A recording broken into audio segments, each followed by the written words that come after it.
Okay. Um, hey y'all, listen. I just posted a video called "Vision of the Near Future Must See," and thanks to Season's Beginnings, I just realized that the other part of the video did not upload. How that happened, I have no clue, which is really odd. So I'm gonna show you what was at the end of that video. So this is the rest of that video. This will be the part 2, I guess you would call it.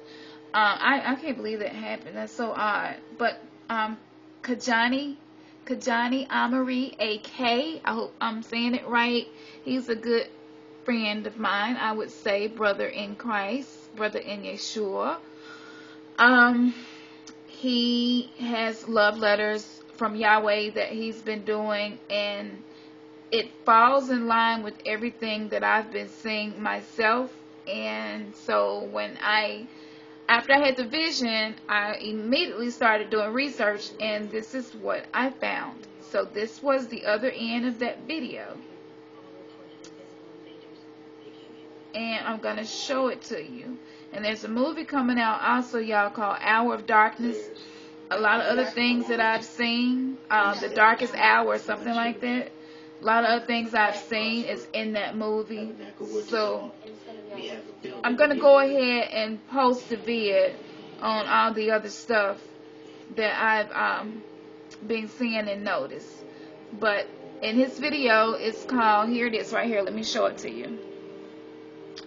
Sackcloth and Ashes, Love Letters from Yahweh.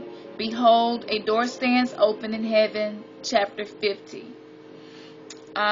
In this part of the video, he's actually talking about the martial law, and where U.S. citizens can now be detained without any charges. I know, right? Okay, don't be shocked. This is reality. This is not, we're not crazy people that think they prophesy and talk to the Creator. We are people that He actually is communicating with to save souls. This is real. But just a clip of that video right here. Letting him see a lawyer without bringing him to a judge for as long as he wants.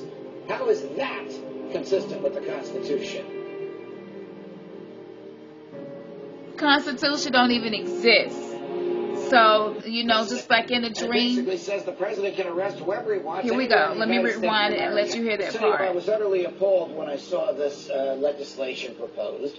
We didn't learn about it until last night because the committee hearings on it were done in secret, even though the Constitution requires the Congress to do these things in public. And there were no actual hearings, just a bunch of members of the Senate who got together and wrote this thing. And it basically says the president can arrest whoever he wants anywhere in the United States of America and keep them without charging them with a crime, without letting them see a lawyer, without bringing them to a judge for as long as he wants. How is that consistent with the Constitution? Okay, so there it is. I mean, and I dreamed this before I saw this video. I dreamed this, and you all can look at the dates if you want to. I do not erase or delete my history. No shape, way, or form do I want anybody to think that I'm a false prophet or that I'm just not real. So I knew nothing about this until this dream, and I researched it and found out that it was accurate. And it's pretty scary, but none of the children, none of these people had their children with them. I was the only one that had my child. Everyone else was separated from their children. They had no idea where their children were taken. And it's scary. It's really scary. This was done in secret, like he just said in the video. So, I mean, it's not a democracy anymore. It's more like a dictatorship.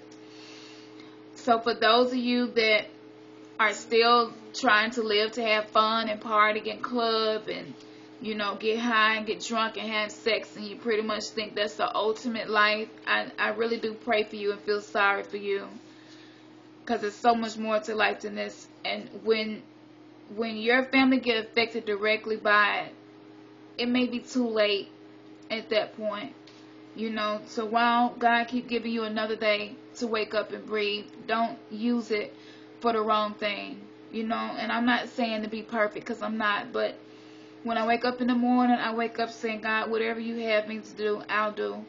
Whatever you have me to say, I'll say. But I don't want to be famous. I could care less if people know who I am. I don't put these videos up because I'm hoping maybe somebody discover me. I could care less about any of that. This is not something that I do by choice. It's something because I feel like it's my responsibility as a Christian and as a priest. I didn't call myself that. You know, God called his children priests, his true children. And I'm just doing what's required of me, which is spread the gospel and spread the truth. And before I finish, since it happened this way, I guess I was supposed to go ahead and tell you, but I had another vision, and in this vision, people were really, really sick. People had some type of virus or some type of flu that was going around, and I was in the hospital room in the ER at the hospital, and I was there because of my sickle cell.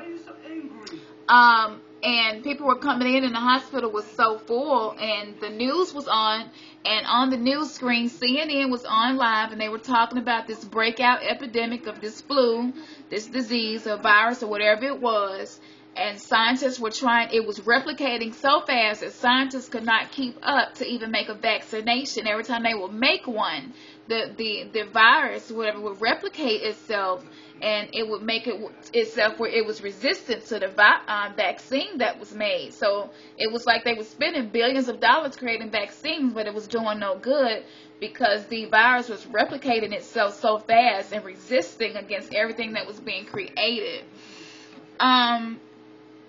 I'm sitting there in the emergency room, and the girl beside me started throwing up, and I'm like, okay. I'm sitting there, and I'm like, I just saw this on CNN. They gave the list of symptoms. They said to go to the hospital if you have a fever that has lasted, nausea and vomiting, diarrhea, paleness in the face. Some people's eyes became jaundiced or yellow.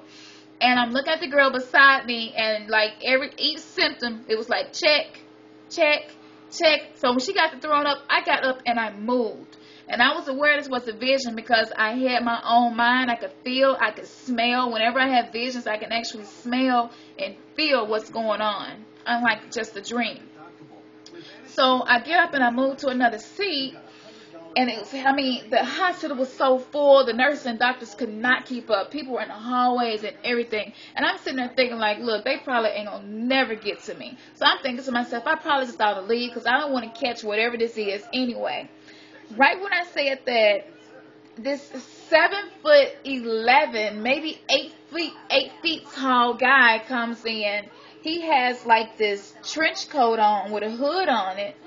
And I don't know, his just head like it was shaped weird just by the hood on the trench coat, how it was made.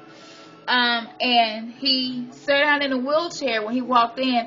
It was like the nurses and stuff knew he was coming and they knew who he was. And as soon as he got in, they gave him a wheelchair. He sat in, he was freakishly tall.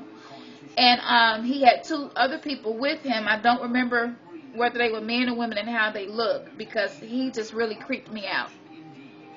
He was grayish in the face. Like I said, right before people would get to the point of throwing up, they would become very pale, almost to the point of being gray, looking in the face. And their eyes would turn yellow.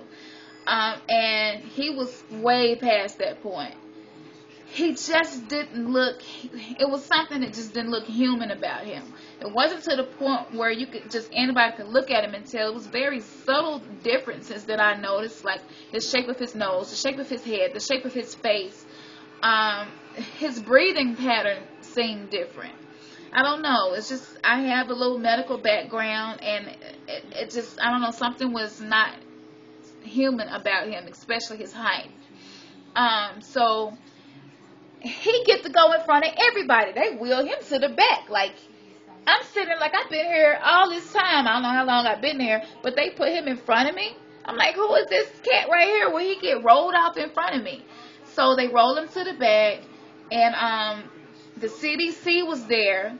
They had these protective suits on. As soon as I saw them, I knew it was time to go. Whenever the CDC pop up where you are, it is time to leave, because you will soon be quarantined and cannot go home. And sooner or later, you will have whatever it is that's going around, the reason that they're there. So I got up out of there. I got outside to get in my car. Helicopters over top of the hospital. Now, I knew the news footage was going on 24/7. I mean, almost every hospital in the United States was packed. So it was a lot of news helicopters and stuff out. And like I said, I was watching the TV while I was sitting in the emergency room. So I get in the car, and I'm driving, and I'm noticing the helicopters are almost following me. I'm thinking to myself, they don't have no reason to be following me. I'm just leaving the hospital. I mean, they're not going to get to me, and I don't want to catch whatever going around. So my GPS system in my car, which I had never used, pops up, and it's this red dot flashing on the GPS system. And I figured out it was me. They could see everything I was doing, where I was going. They were tracking me. So the GPS system in the cars are used. They're two-way. It's not one-way. It's not just for you to figure out where you're going. It also can be used for them to figure out where you are. So there are people on the other sides of these GPS systems that keep up with every move that you make. At this point, I'm trying to pull it out the car and throw it out the window. I couldn't get it out.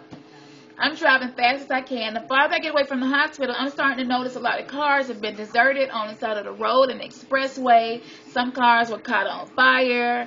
Almost how it looks when you have a riot. That's pretty much how it looked. And I get further down the street, and I see a lot of deserted buildings and stuff. So my second thought, because I see like the third helicopter, I guess they called for backup. So my second thought was to get out the car.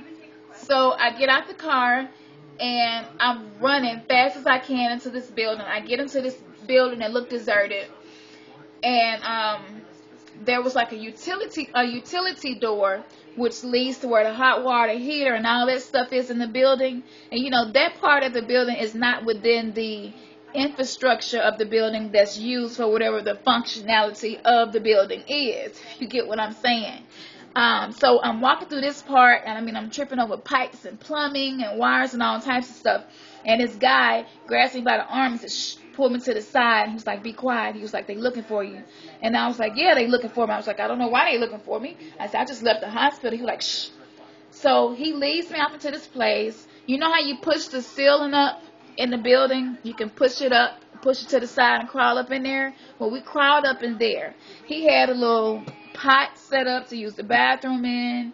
He had some food, a few snacks, and some canned goods up there. I mean, he had been living in this deserted building. And I said, "How long have you been up here?" He said, "I don't even know." He was like, "I don't keep up." You know, he said, "I have a radio that I listen to." He said, "But I be careful about using it because they can use those transmissions to find people." So he said, "So I only cut it on every now and then and try to keep up with what's going on." So he hid me, and I was hiding, and they never did find me. And then not too long after that, I woke up. And that's when I realized I had another vision. An epidemic is coming. This vision has been at least a year now. So it's about that time. It's about time for it to happen. And these symptoms just were so much like the flu. You know, like, how would you know it's something more serious? And that was the whole purpose, was to create something that was so much like other illnesses that are already well known, where it will not alert people abruptly or cause a panic. And that's what everything is about that they do, is to keep from causing a panic. So look, God warned us about all these things, and it's unfolded and happening. The dream I had with 2 suns and 3 moons in the sky, okay, that's happening now. I saw some videos on YouTube. It's just like, at first people thought I was crazy and a conspiracy theorist and all this stuff. Even my own dad, he was like, "You know what? Every time I turn on the news or something and I remember something you said," he's like, "You know what you're talking about." You know, and I was like, "No, God knows what he's talking about. It's not me." You know, but start reading your Bible and start praying. Find someone within your area that believes in God also, and have accountability partners, somebody to help keep you on track. Because he's getting ready to come back, and you don't